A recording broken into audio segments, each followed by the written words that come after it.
My name's Ed Snowden. I'm 29 years old. I work for Booz Allen Hamilton as an infrastructure analyst for NSA in Hawaii. What are some of the positions that you held previously within the intelligence community? I've been a systems engineer, systems administrator, senior advisor for the Central Intelligence Agency, solutions consultant, and a telecommunications information systems officer. One of the things people are going to be most interested in trying to understand who you are and what you're thinking is there came some point in time when you crossed this line of thinking about being a whistleblower to making the choice to actually become a whistleblower. Walk people through that decision-making process. When you're in positions of privileged access, like a systems administrator for these sort of intelligence community agencies, you're exposed to a lot more information on a broader scale than the average employee.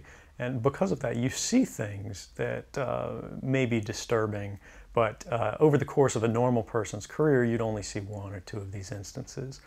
When you see everything, you see them on a more frequent basis.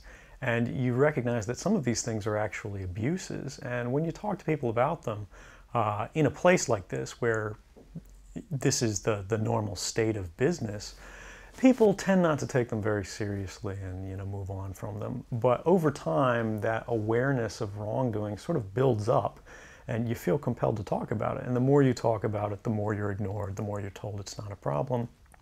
Until eventually you realize that these things need to be determined by the public, not by somebody who is simply hired by the government. Talk a little bit about how the American surveillance state actually functions. Does it target the actions of Americans? NSA and the intelligence community in general is focused on getting intelligence wherever it can, by any means possible, that it believes on the grounds of sort of a self-certification that they serve the national interest. Originally, we saw that focus very narrowly tailored as foreign intelligence gathered overseas. Now, increasingly, we see that it's happening domestically. And to do that, the NSA specifically targets the communications of everyone. It ingests them by default. It collects them in its system, and it filters them, and it analyzes them, and it measures them, and it stores them for periods of time, simply because that's the easiest, most efficient, and most valuable way to achieve these ends. So while they may be intending to target someone associated with a foreign government or someone that they suspect of terrorism, they're collecting your communications to do so. Any analyst at any time can target anyone, any selector, anywhere. Where those communications will be picked up depends on the range of the sensor networks and the authorities that that analyst is empowered with. Not all analysts have the ability to target everything, but I, sitting at my desk, certainly had the authorities to wiretap anyone, from you or your accountant to a federal judge to even the president if I had a personal email. One of the extraordinary parts about this episode is that usually whistleblowers do what they do anonymously and take steps to remain anonymous for as long as they can, which they hope often is forever. You, on the other hand, have decided to do the opposite, which is to declare yourself openly as the person behind these disclosures. Why did you choose to do that? I think that the public is owed an explanation of the motivations behind the people who make these disclosures that are outside of the democratic model. When you are subverting the power of government, that's a fundamentally dangerous thing to democracy. And if you do that in secret consistently, as the government does when it wants to benefit from a secret action that it took, it'll kind of give its officials a mandate to go, hey, tell the press about this thing and that thing, so the public is on our side. But they rarely, if ever, do that when an abuse occurs. That falls to individual citizens, but they're typically maligned. It becomes a thing of these people are against the country, they're against the government. But I'm not. I'm no different from anybody else. I don't have special skills.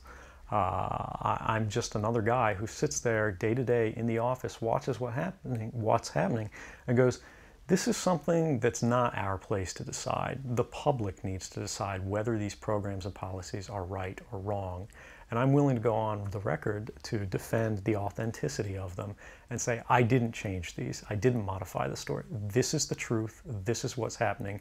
You should decide whether we need to be doing this. Have you given thought to what it is that the U.S. government's response to your conduct is in terms of what they might say about you, how they might try to depict you, what they might try to do to you? Yeah, I could be, rendered by the CIA. I could have people come after me, or any of their third-party partners. They work closely with a number of other nations.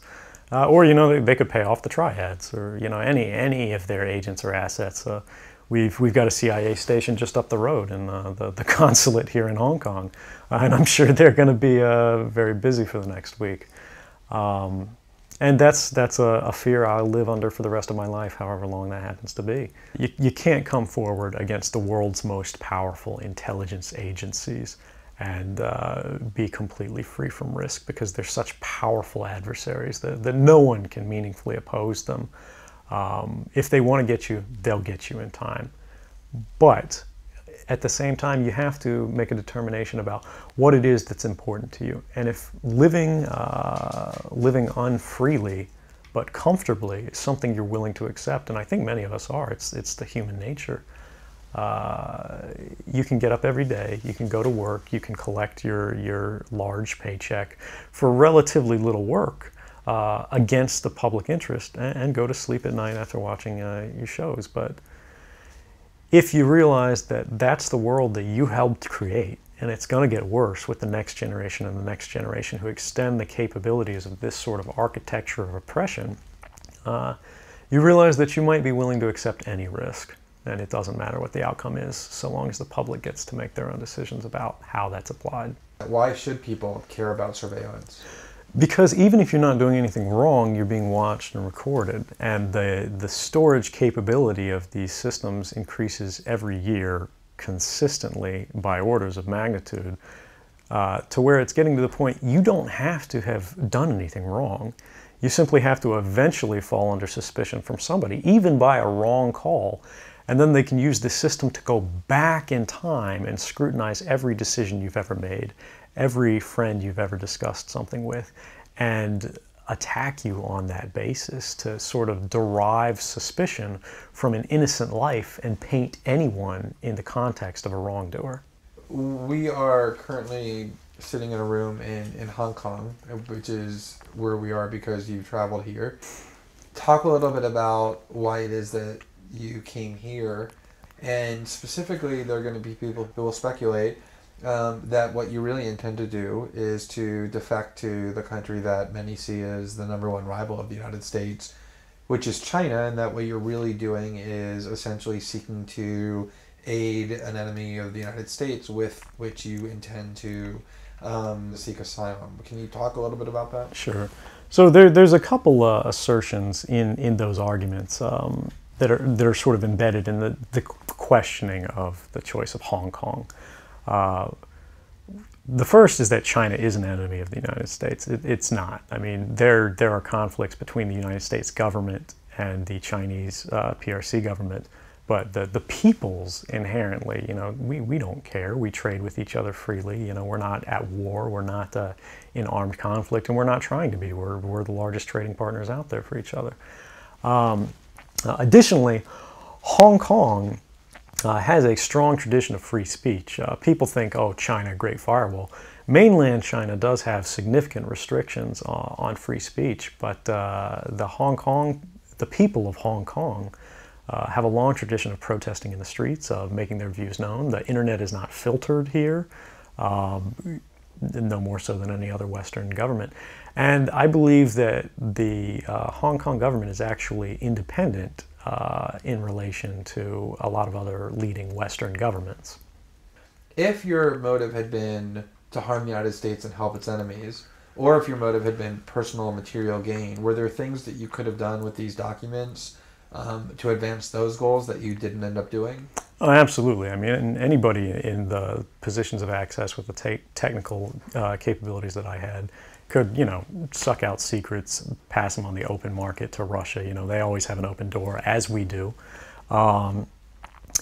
I had access to, the full rosters of everyone working at the NSA, the entire intelligence community, and undercover assets all around the world, the locations of every station we have, what their missions are, and so forth. If I had just wanted to harm the U.S., that you could shut down the surveillance system in an afternoon.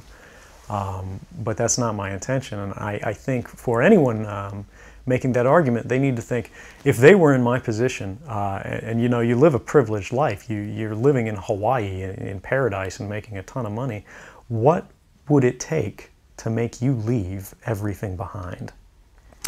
The greatest fear that I have regarding the outcome for America of these disclosures is that nothing will change. People will see in the media all of these disclosures. They'll know the lengths that the government is going to grant themselves powers unilaterally to create greater control over American society and global society. But they won't be willing to take the risks necessarily to stand up and fight to change things, to force their representatives to actually take a stand in their interests.